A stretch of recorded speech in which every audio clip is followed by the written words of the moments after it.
ইউটিউবে একটার পর একটা রান্নার রেসিপির ভিডিও স্ক্রল করে যাচ্ছে ঝিলমিল, কিন্তু একটার মাথা মুন্ডু তার মাথায় ঢুকছে না।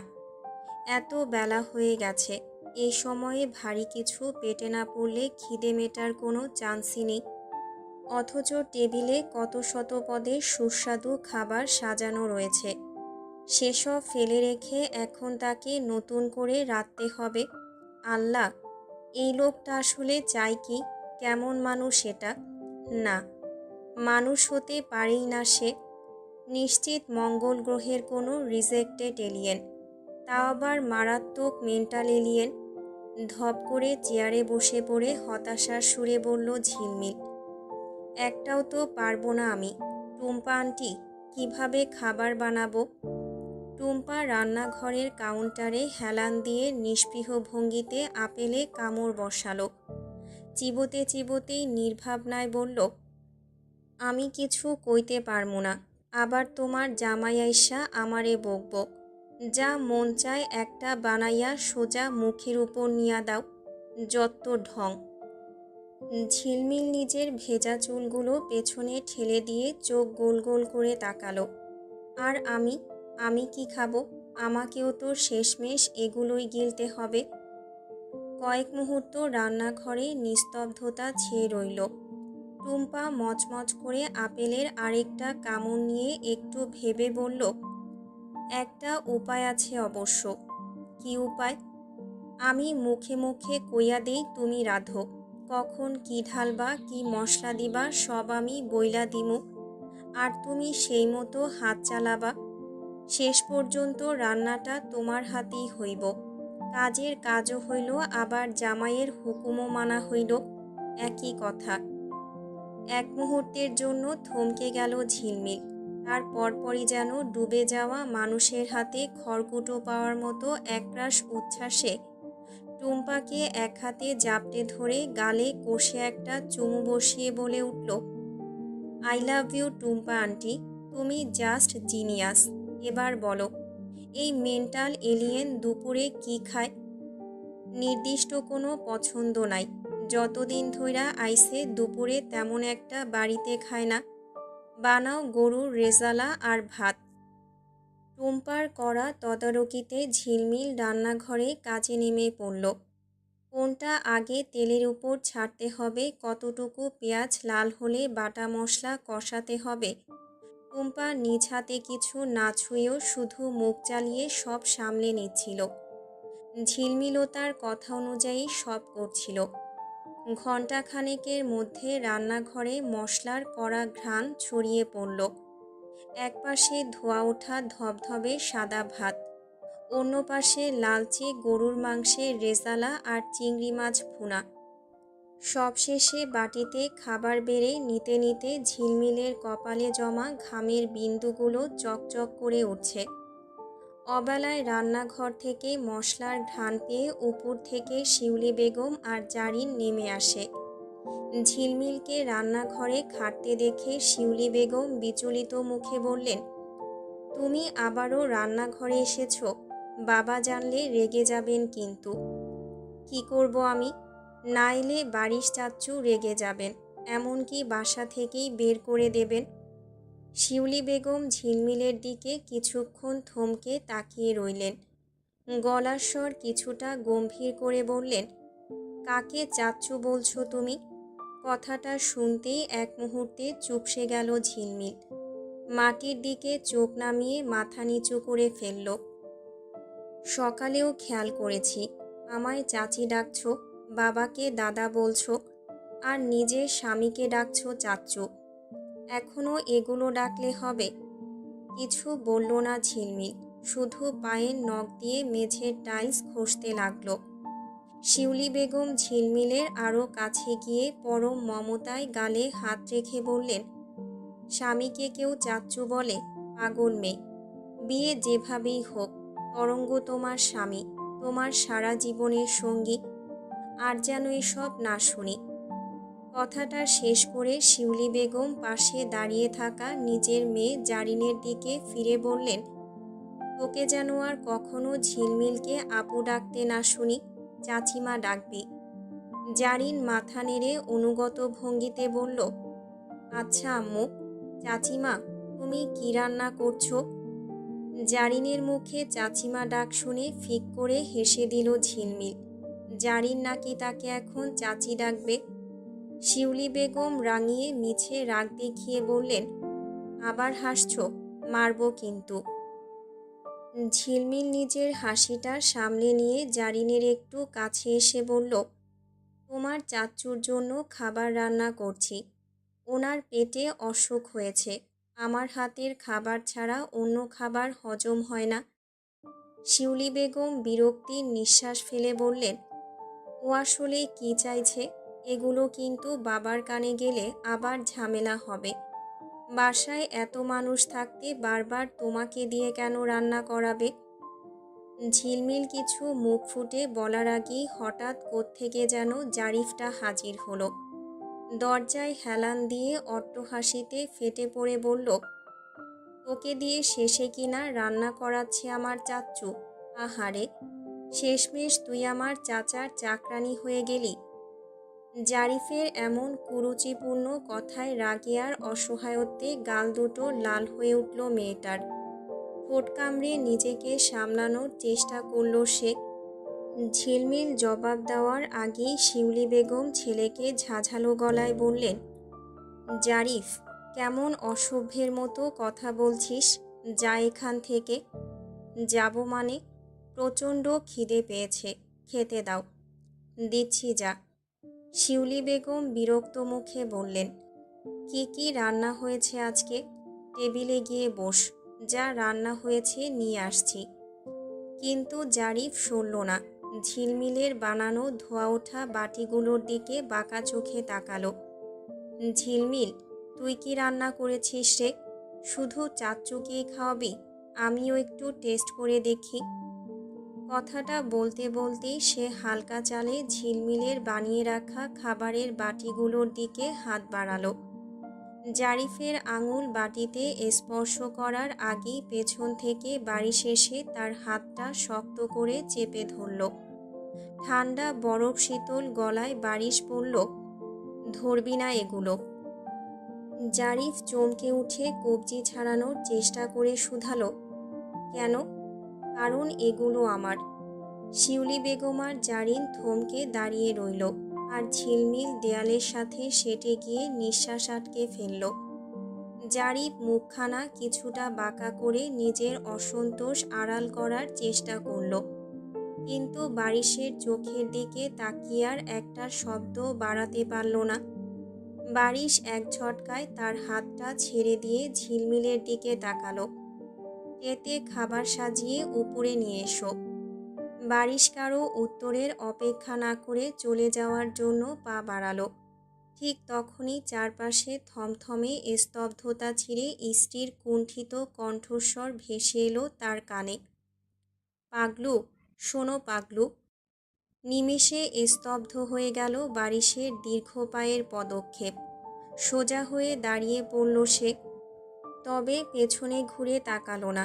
1 ইঞ্চিও নড়ল না তার শরীর, শুধু পিঠের পেশিগুলো টান টান হয়ে উঠল। শিউলি বেগম অবিশ্বাস্য চোখে প্রথমে ঝিলমিল তারপর বারিশের পিঠের দিকে তাকালেন। কি বলে এই মেয়ে? চাচ্চু ডাকতে না করায় সোজা পাগলু। অন্য পাশে টুম্পা 2 চোখ কপালে তুলে হাঁ হয়ে ঝিলমিলের দিকে তাকিয়ে রইল। ওরে পোল্টিবাজ মেয়ে, একটু আগেও আমার কাছে কান্নাকাটি কইরা কড়াকড়ি নালিশ ঠুকলি, ডাকলি মেন্টাল এলিয়েন, আর এখন হুট কইরা রং পাল্টাইয়া গইলা জলাইয়া সোজা পাগলু। মনে মনে আওড়ালো সে। সবচেয়ে মারাত্মক বিস্ফোরণটা ঘটল জারিফের ভেতর। বাকরুদ্ধ হয়ে দাঁড়িয়ে আছে ছেলেটা। বারিশ ধীরগতিতে ঘাড় ফেরালো। কপালের উপর দুটো সূক্ষ্ম ভাঁজ গভীর থেকে গভীরতর তার। চোখের কোণে তীব্র এক বিভ্রান্তি ও বোধগম্যহীনতার ছায়া। ঝিলমিল প্রথমে একটু ইতস্তত করে পরক্ষণে ভয়ার সংশয় ঝেড়ে ফেলে একদম সোজা বারিশের সেই বিভ্রান্ত চোখের উপর দৃষ্টি স্থির রাখল। গলার স্বর বেশ স্পষ্ট আর স্বাভাবিক রেখে বলল, হ্যাঁ, তোমাকেই ডাকছি। ওপরে না গিয়ে এখানেই বসে খাই। চলো, তুমি টেবিলে গিয়ে বসো, আমি খাবার আনছি। বারিশ এবার ভেতরে ভেতরে আরও অবাক হলো, তবে চেহারায় আর প্রকাশ করল না। ঝিলমিল আর চোখে তাকালো জারিফের দিকে। জারিফের মুখটা তখন সত্যি দেখার মতো। চোয়াল ঝুলে গেছে, চোখ দুটো রাগে কোটর থেকে বেরিয়ে আসার জোগাড়। বারিশ একবার জারিফের দিকে তাকিয়ে বিনা বাক্যে টেবিলে গিয়ে বসল। ঝিলমিল আর দেরি করল না। টুম্পার হাত থেকে ট্রেটা নিজের হাতে নিয়ে সোজা ডাইনিং টেবিলে চলে এলো। বাটিগুলোর ঢাকনা সরাতেই ধোয়া ওঠা খাবারগুলো অত্যন্ত যত্নের সাথে সে প্রথমে বারিশের প্লেটে বেড়ে দিল। এরপর নিজের প্লেটেও পরিমিত খাবার বেড়ে নিয়ে বারিশের ঠিক পাশের চেয়ারটায় ঘেঁষে বসল। টেবিলের ঠিক অন্য পাশে এসে বসেছে জারিফ। তার থমথমে মুখটায় রাগের ছায়া স্পষ্ট। শিউলি বেগম ছেলের প্লেটে খাবার বেড়ে দিতে লাগলেন, কিন্তু থালার দিকে তাকানোর কোনো আগ্রহই যেন জারিফের নেই। জারিফের জ্বলন্ত দৃষ্টি সোজা আড়াআড়ি গিয়ে আটকে আছে ঝিলমিলের উপর। খাবার মুখে তোলা তো দূরের কথা, ঝিলমিলের এই আত্মবিশ্বাসী ভঙ্গিটা তার গলায় যেন কাটা হয়ে বিচ্ছে। এদিকে ঝিলমিল জারিফের সেই বিষাক্ত চাহনি পুরোপুরি উপেক্ষা করে বেশ শান্ত ভঙ্গিতে খাবার খাচ্ছে, যেন এই টেবিলে বারিশার সে ছাড়া আর কারো অস্তিত্বই নেই। নিজে হাতে খেতে পারবে নাকি খাইয়েও দিতে হবে? বাক্যটা বলে সে বারিশ জারিফ দুজনকেই খোঁচা দিল। বারিশ আবারও জারিফের দিকে তাকালো, দেখল তার দৃষ্টি ঝিলমিলের উপর। খেতে থাকা ঝিলমিলের হাত থামিয়ে দিয়ে উঠে দাঁড়িয়ে বলল, রুমে চলো। কেন? এখানেই বসে খাই প্লিজ। শুনল না বারিশ, টেনে নিয়ে গেল। যেতে যেতে টুম্পাকে বলল যেন খাবারগুলো রুমে দিয়ে আসে। ঝিলমিল আর বাড়াবাড়ি করল না, নিঃশব্দে বারিশের টানের সাথে নিজের পা মেলালো। টুম্পা খাবার দিয়ে আসার পর খাবার খেতে খেতে ঝিলমিল একবার বারিশকে জিজ্ঞেস করল, খাবার কেমন হয়েছে চাচ্চু? বারিশ তখন ওয়াশরুম থেকে হাত ধুয়ে বের হচ্ছিল। টিস্যুতে হাত মুছতে মুছতে নির্ভাবনায় বলল, ভালো না। ঝিলমিলের খুব বলতে ইচ্ছে করল, ভালো না লাগলে যেন নিজে রেঁধে খায়, কিন্তু বলল না। সে নিজেও হাত ধুয়ে আসলো। বের হতেই পেছন থেকে বারিশের হুকুম ভেসে এলো, একটা শার্ট বের করো, বের হব আমি একটু। বিরক্তিতে ফোঁস করে একটা দীর্ঘশ্বাস ছাড়ল ঝিলমিল। ওয়ার্ড্রোব খুলে টেনে বের করলো একটা নিখুঁত আয়রন করা কুচকুচে কালো শার্ট। শার্টটা নিয়ে বারিশের সামনে গিয়ে বাড়িয়ে দিল, এই নিন। কিন্তু বারিশ কাপড়ে হাত দিল না। চোখের পলকে ঝিলমিলের বাড়িয়ে দেওয়া কবজিটা ধরে পিঠের পেছনে মুচড়ে ধরল। এত দ্রুত ঘটল যে ঝিলমিল সামলে ওঠার সুযোগই পেল না। পিঠের সাথে হাত ছেটে যেতেই ব্যথায় একটু কোকিয়ে উঠল সে। বারিশ তার কাছাকাছি এসে হাড় কাঁপানো কণ্ঠে ফিসফিস করে বলল, মানা করেছিলাম না চাচ্চু বলতে? টেলমি, কিসের প্রবলেম তোমার? ঝিলমিল ব্যথায় দাঁতে দাঁত চেপে বলল, আগে হাত ছাড়ুন, ব্যথা পাচ্ছি। বিন্দুমাত্র ঢিলে করল না হাতের মুঠি যুবক। ঝিলমিলের চোখের দিকে তাকিয়ে রুট গলায় বলল, আগে বলো সমস্যা কি তোমার? মেয়েটা এবার খানিক ক্লান্ত ভঙ্গিতে চোখ বুঝল। তারপর একটা শক্ত নিঃশ্বাস ছেড়ে মুখ ফিরিয়ে বলল, কোনো সমস্যা নেই, আর বলবো না। বারিশ এক মুহূর্ত তার থমথমে মুখের দিকে তাকিয়ে রইল। তারপর জিজ্ঞেস করল, মনে থাকবে? থাকবে। একই কথা আরও বলেছে, তবে লাভ হয়নি। তবুও কবজিটা ছেড়ে দিল বারিশ। নিজের অবশ হয়ে আসা হাতটা টেনে নিয়ে গায়ে হাত বুলালো ঝিলমিল। জায়গাটা লাল হয়ে গেছে। বারিশ সেদিকে কোনো নজর না দিয়ে আয়নার সামনে দাঁড়ালো। কালো শার্টটা গায়ের উপর চাপিয়ে দিয়ে শান্ত স্বাভাবিক গলায় হুকুম দিল, বোতামগুলো লাগিয়ে দাও। ঝিলমিলের মেজাজটা এবার সত্যি সত্যি চটে গেল। নিজের লাল হয়ে যাওয়া হাতটার দিকে একবার তাকিয়ে তারপর বারিশের দিকে অবিশ্বাস্য চোখে তাকিয়ে বলল, এটাও এটাও আমাকেই করতে হবে? বারিশ কোনো জবাব দিল না। ঝিলমিলও আর উত্তরের আশা না করে এক পা এগিয়ে এলো। গম্ভীর ভাব মুখে ফুটিয়ে চুপচাপ বারিশের শার্টের বোতামে হাত লাগালো সে। চাচার বন্ধুকে আমি স্বামী মানব কিভাবে বলুন তো? প্রথমত আপনি আমার চাচ্চুর ফ্রেন্ড, তারপর হলেন হবু ফুপা, তার উপর আবার আমার ক্লাসের টিচার। এতগুলো সম্পর্ক পায়ে ঠেলে হুট করে আপনাকে স্বামী মেনে নেওয়া কি মুখের কথা? আপনার দিকে তাকালেই আমার চাচ্চু ডাকতে মন চায়। স্বামীর বুকে শার্টের বোতামগুলো লাগিয়ে দিতে দিতে বলল ঝিলমিল। তার ধমক খেয়েও খুব শান্তভাবেই নিজের যুক্তিগুলো উপস্থাপন করছিল মেয়েটা। শেষ বোতামটা লাগাচ্ছিল সে। ঝিলমিলের কথা শেষ হতে না হতেই বারিশ চরম বিরক্তি নিয়ে আবার দুই হাতে বোতামগুলো খুলতে শুরু করলো। একেবারে নির্বিকার ও শক্ত গলায় বলল, আসো বাসর করি, সব ঠিক হয়ে যাবে। সরাসরি এমন বাক্যে কান দিয়ে ধোয়া বের হলো কিশোরীর। পেটটাও মোচড় দিয়ে উঠল।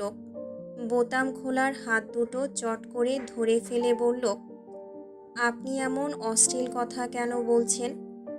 বাড়ির শক্ত চোখে তাকালো, নিচু কিন্তু কড়া গলায় বলল, কারণ আমি আর কোনো সমাধান দেখছি না। মেজাজ খারাপ করে দিচ্ছ বারবার। বউ আমাকে চাচ্চু ডেকে ঘুরে বেড়াচ্ছে। পাবলিক জানলে আমার ইজ্জতের আর কিছুই অবশিষ্ট থাকবে না। এর চেয়ে ভালো স্বামীর অধিকার বুঝিয়ে দিই, তাই আমাকে দেখলে আর চাচ্চু ডাকতে মন চাইবে না। ঝিলমিল চোখ দুটো বড় বড় করে বারিশের হাত দুটো চেপে ধরে রেখেই বলল, মুখ ফসকে বের হয়ে গেলে আমার কি দোষ? আচ্ছা, আর বলবো না। বারিশ ঝিলমিলের দিকে কড়া চোখে তাকিয়ে ঠান্ডা গলায় বলল, এ কথা অনেকবার বলেছ, কিন্তু ফলাফল জিরো। আচ্ছা, ডাকলে সমস্যা কি? চাচাই তো ছিলেন। আবারও হয়ে যেতে পারেন। আবার হয়ে যেতে পারি মানে? আমার আব্বু এই সম্পর্ক মানবে না। ফুপিকেই আপনার সাথে বিয়ে দিতে চাইনি। সেখানে তো আমি তার মেয়ে। দাদিমার জন্য চুপচাপ আছে এখন। আর আপনার আম্মাও এই সম্পর্ক মানবে না। আর তুই? হঠাৎ এমন ভিন্ন সম্বোধনে বিস্মিত নয়নে বারিশের চোখের দিকে তাকালো ঝিলমিল। চোখ দুটো একদম শান্ত, জমাট বাঁধার মতো স্থির আর অনুভূতিহীনতায় ঢাকা। সেই নিস্পৃহ চোখের চাহনিতে ঝিলমিলের বুকের ভেতরটা থরথর করে কেঁপে উঠল। তোতলা ছন্দে ঝিলমিল জিজ্ঞেস করল, কি কি বললেন? বারিশ ঝিলমিলের চোখে চোখ রেখে আগের মতোই বরফের মতো ঠান্ডা ও নিচু স্বরে বলল, তোর কি মতামত? আমার আবার কি ইচ্ছে থাকবে? আপনি এভাবে তুই করে বলছেন কেন? আর এভাবে তাকাচ্ছেনই বা কেন? বারিশ চোখ বন্ধ করে একটা লম্বা শ্বাস টানল। তারপর চোখ খুলে ঝিলমিলের দিকে স্থির দৃষ্টি রেখে ধীর গলায় বলল, আমি তোমার মতামত জানতে চাইছি, বলো শুনি। জানি না। তুমি কি চাও? আমি কি চাইব? আমি কিছুই চাই না। বাদ দিন, এসব কথা পরে হবে। কোথায় না যাবেন আপনি? যান এবার। আমার ঘুম পাচ্ছে খুব। ঝিলমিল বলল না জারিফকে একটু শিক্ষা দিতে পারলেই ও বাড়ি ছেড়ে ভাগবে। বাড়ি শোয়ার কোনো প্রশ্ন করল না, চলে গেল। তবে ঝিলমিলের ঘুমের 12টা বাজিয়ে তারপর গিয়েছে। টেবিলের উপর মোটা এক গাদা হোমওয়ার্কের ফাইল ফেলে দিয়ে গেছে, যা শেষ না করে আজ রাতে ঝিলমিলের ঘুমানোর আর কোনো সুযোগ নেই। বারিশ মূলত বন্ধুদের ডাকে বাহিরে এসেছে। ধানমন্ডি লেকের পাড়ে নিরিবিলি আবছা আলোয় ঢাকা ক্যাফের ওপেন রুফটপে বসেছে বন্ধুদের এই লেট নাইট আড্ডা। এই আড্ডায় মেহেরাজও আছে, কিন্তু বারিশ আসার পর থেকেই বাকি সব বন্ধুরা মেহেরাজ আর বারিশকে নিয়ে খ্যাপাতে ব্যস্ত। কারণটা এক রাতের ব্যবধানে মেহেরাজ স্রেফ বন্ধু থেকে বারিশের চাচা শ্বশুর বনে গেছে। তবে বারিশের এসব ফালতু কথায় মোটেও কান নেই। সে চেয়ারের সাথে হেলান দিয়ে এক পা একদিকে ছড়িয়ে অন্য পা আলাদা একটা চেয়ারে তুলে নিজের মতো ধীরে সুস্থে সিগারেটের ধোঁয়া উড়িয়ে যাচ্ছে। বারিশের দিকে তাকিয়ে নীল আক্ষেপের সুরে বলল, তুই তো জবার বউ পেয়ে দিন দিন আমাদের ভুলেই যাচ্ছিস।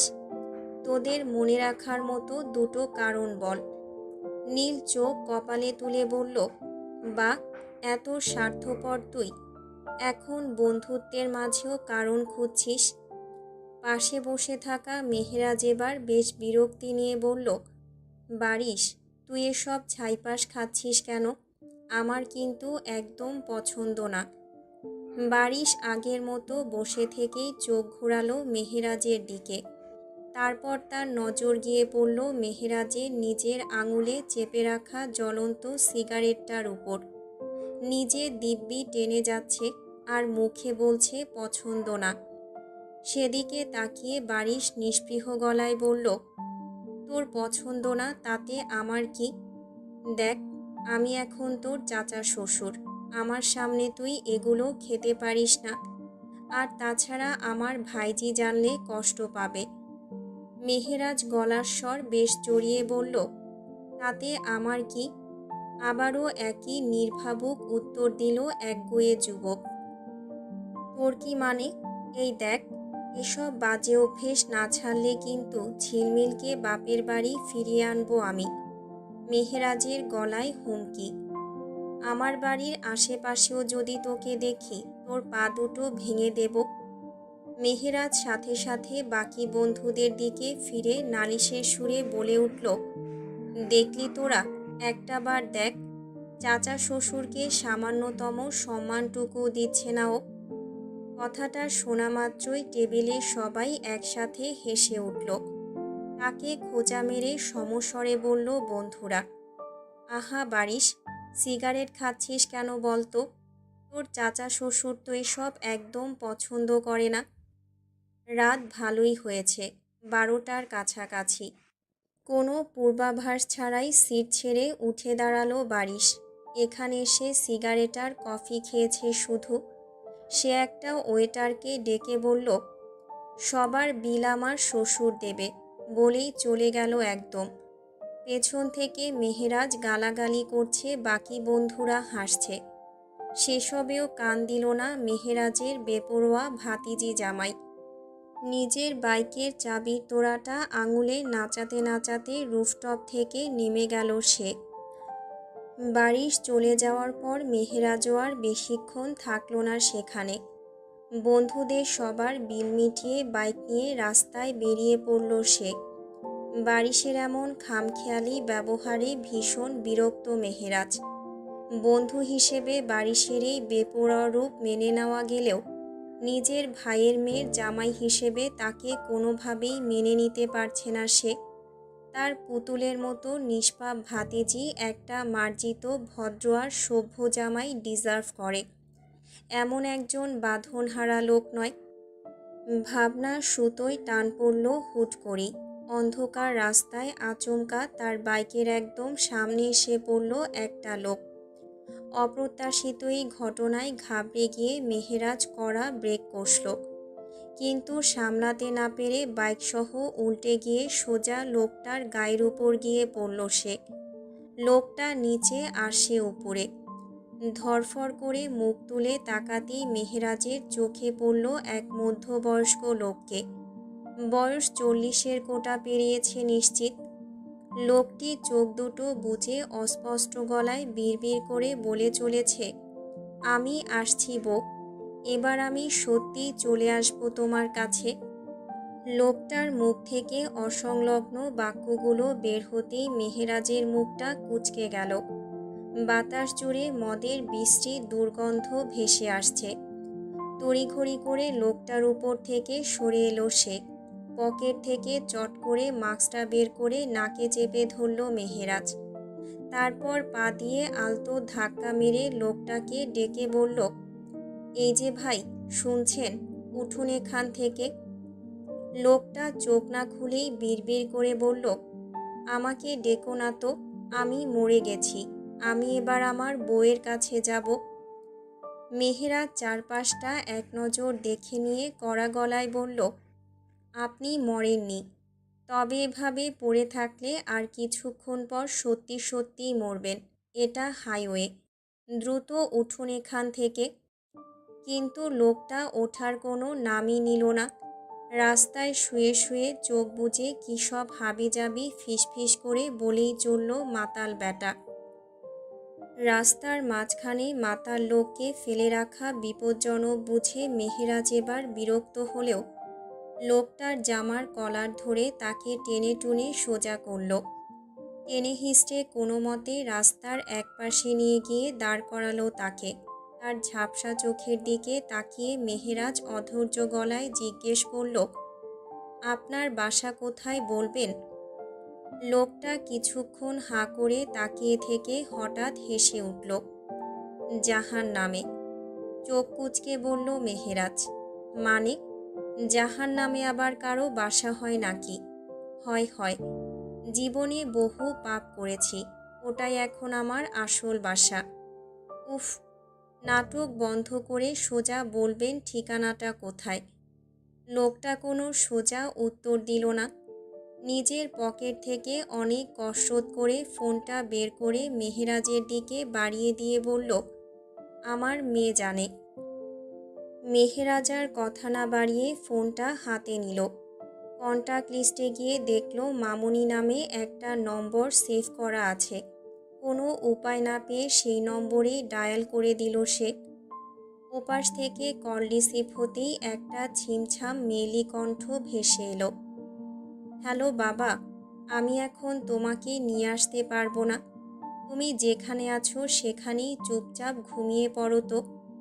মেয়েটার কণ্ঠ জড়ালো, নিশ্চিত ঘুমিয়ে পড়েছিল। মেহেরাজ নিজের গলার স্বর কিছুটা কড়া করে বলল, হ্যালো শুনুন, আমি আপনার বাবা নই। আপনার বাবা মাল খেয়ে টাল হয়ে হাইওয়েতে পড়ে আছে।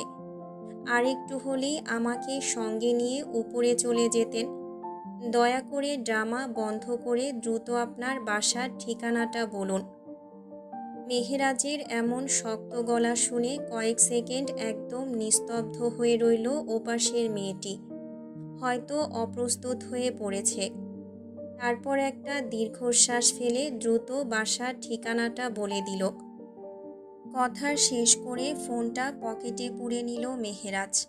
রাস্তায় বাইকটা আছাড় খাওয়ার কারণে ওর নিজের ডান হাতের কনুইয়ের কাছটা বেশ কিছুটা ছিলে গেছে, জ্বলছে ভীষণ।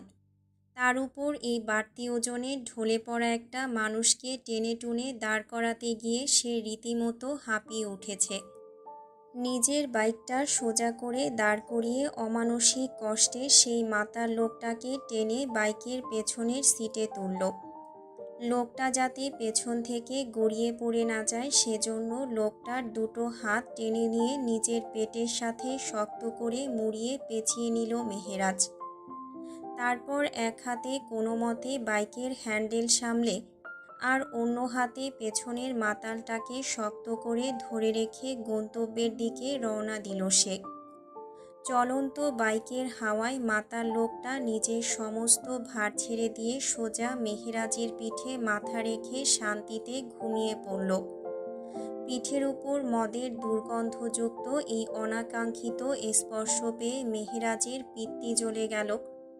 দাঁতে দাঁত চেপে আকাশের দিকে মুখ করে বিড়বিড় করে উঠল সে, ও গড! মুভিতে নায়কের গাড়ির সামনে এসে সুন্দরী নায়িকা পড়ে, নায়ক গিয়ে নায়িকার উপর পড়ে অ্যাক্সিডেন্টাল কিস হয়, আর আমি গিয়ে পড়লাম পারফিউমহীন মাতালের উপর। গভীর রাতে বাড়ি ফিরল বারিশ। ড্রয়িং রুমের বাতিটা জ্বালানোই ছিল। কদম ফেলতেই সোফায় বসে থাকা তার বাবা চঞ্চল শেরিয়ারের মুখোমুখি হতে হলো ওকে। গলার স্বর গম্ভীর করে চঞ্চল সাহেব জিজ্ঞেস করলেন, এত রাত অবধি কোথায় ছিলে? ভাবলেশীন মুখে উত্তর দিল বারিশ, বন্ধুদের সাথে। চঞ্চল সাহেবের চোয়াল শক্ত হয়ে এলো। ছেলের এই উদাসীনতা সহ্য করা কঠিন। নিজের স্বভাব এবার একটু বদলাও। নতুন বউকে ঘরে ফেলে রেখে তুমি রাত বিরাতে বাইরে আড্ডা দিয়ে বেড়াচ্ছ। এখন অন্তত নিজেকে পরিবর্তন করার চেষ্টা করো। তার স্বর কঠোর। বারিশ থামল। বাবার দিকে এক পলক চাইল। ওর চোখে মুখে বিন্দুমাত্র পরিবর্তনের তাগিদ নেই। ঠান্ডা গলায় জবাব দিল, পারবো না। আমাকে এভাবে মেনে নিয়ে যার থাকার সে থাকবে, আর না থাকার হলে সোজা চলে যাবে। চঞ্চল সাহেবের উত্তরের অপেক্ষা না করে সে নিজের রুমের দিকে হেঁটে গেল। চঞ্চল সাহেব দীর্ঘশ্বাস ফেলে বসে রইলেন। তারপর লাইট নিভিয়ে নিজের ঘরে শুতে চলে গেলেন। বাড়ির রুমের দরজার লকটা খুলে ভেতরে ঢুকতেই দেখল চারপাশ ঘুটঘুটে অন্ধকার। বারান্দা থেকে আসার সামান্য একটু হালকা আলোয় রুমের অব্যয় স্পষ্ট হচ্ছে কিছুটা। বিছানার দিকে তাকাতেই ওর চোখে পড়ল ঝিলমিল ঘুমিয়ে আছে। একটা কোলবালিশ শক্ত করে বুকের সাথে জড়িয়ে গায়ে চাদর টেনে শান্ত হয়ে শুয়ে আছে মেয়েটা। বাড়ির ধীর পায়ে গিয়ে বিছানার পাশে দাঁড়ালো। নিঃশব্দে কিছুক্ষণ ঘুমন্ত মেয়েটার বিষণ্ণ মুখের দিকে নিষ্প্রাণ চোখে তাকিয়ে রইল সে। তারপর ঝিলমিলের কাঁধে হাত দিয়ে সামান্য ধাক্কা দিয়ে ডেকে তুলল। কয়েক মুহূর্ত পর ঘুম ঘুম চোখে খুব কষ্ট করে চোখ মেলল ঝিলমিল। আধো ঘুমের জড়ানো গলায় জিজ্ঞেস করল, কি হয়েছে? বাড়ি সোজা দাঁড়িয়ে থেকে নিচু গলায় বলল, আমার খিদে পেয়েছে। ঝিলমিল সামান্য ভ্রু কুঁচকে তাকালো। গলার স্বর তখনও ভারী। তো খাবার গরম করে দাও। ঝিলমিল অন্ধকারেই এক দৃষ্টিতে বারিশের মুখের দিকে তাকিয়ে রইল এক মুহূর্ত। কোনো প্রতিবাদ করল না, কোনো কড়া কথাও বলল না। শুধু লোকটার এই অসময়ের হুকুমটা মেনে নিতে না পেরে কেঁদে দিল।